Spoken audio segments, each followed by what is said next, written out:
Peter Wassel Zappfe was a Norwegian philosopher and author best known for his ideas on the human condition and the concept of the last Messiah.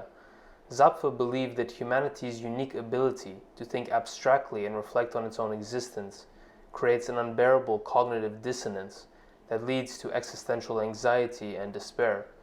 He proposed that in order to cope with this, humans have developed a variety of defense mechanisms, such as religion, art, and philosophy, that allowed them to avoid confronting the true nature of existence. But what is this true nature of existence, as Zappfe calls it? It is none other than the absurd, a reality that is governed by a blind, irrational will that governs everything, an inherent indifference in which the human craving for justification or any search for meaning is doomed to fail and cannot be ultimately satisfied by nature. Thus, the human being, which forms a paradox, is forced to rely on defense mechanisms to cope. Zappfe outlined 4 principal defense mechanisms. The first defense mechanism is isolation. This defense mechanism refers to the ability to detach oneself from the world and its problems, to all disturbing and destructive thought and feeling, and thus become indifferent to the suffering of others and to one's own suffering, and instead to focus on one's own immediate needs and concerns. The second is anchoring. This defense mechanism refers to the ability to find a stable point of reference in the world, such as religion, tradition, or culture, that provides individuals with a value or an ideal to consistently focus their attention on. Zappfe referred to this as a fixation of points within, or construction of walls around, the liquid fray of consciousness.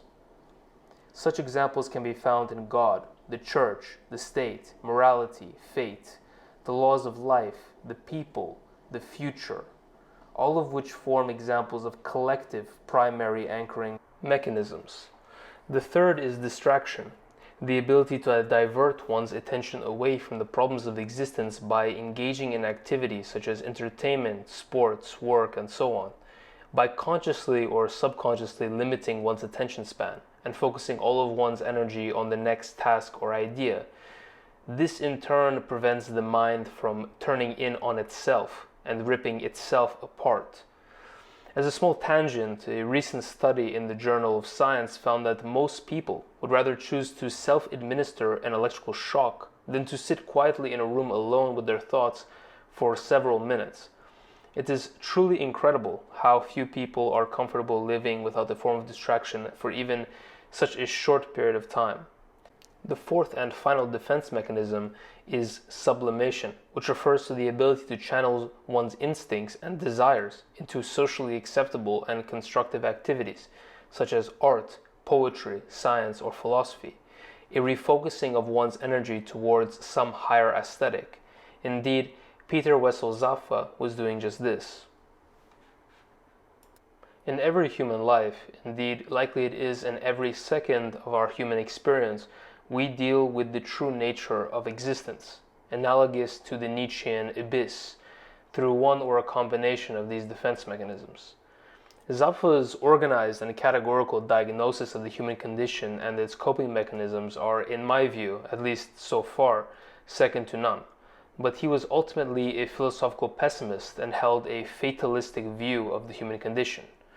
You see, according to Zappfe, these defense mechanisms are not healthy or sustainable, and they only serve to avoid confrontation with the abyss, this gaping and irritated wound that never seems to close, always staring at us, always reminding us. This realization can be overwhelming and terrifying, leading to feelings of nihilism and despair. However, Nietzsche believed that those who are able to confront and accept the abyss can transcend it and create their own meaning and purpose in life through the affirmation of the will to power and the rejection of traditional morality. Thus, the abyss is a crucial step towards the attainment of the state of the Übermensch, or the Superman, a being that is fully self-aware and self-determining. And so, it is where Zappfe ends, and this is where I believe Nietzsche and his idea of the Übermensch truly begins. That is, to divert our energy into the highest form of sublimation and aesthetic ideal that is possible, to not be pulled this way or that way by distraction, like these fat and stupid hedonistic morons waiting for the next pop song from Mariah Carey or watching football games on the weekend, nor to become some sad, isolated, and derelict soy fiend who revels in his atheism and uses the meaninglessness of existence as an excuse to be disgusting, but to move upward and forward, to exert ourselves every day to the best of our ability, to embrace and trust one's instinct toward aesthetic ideals and to transcend, to strive and to become the best version of oneself in spite of reality's hostile and ultimately meaningless nature. And then finally, in the end, to die and to finish it, this tragedy of being born conscious into a meaningless existence, to finish it nevertheless with grace and with dignity.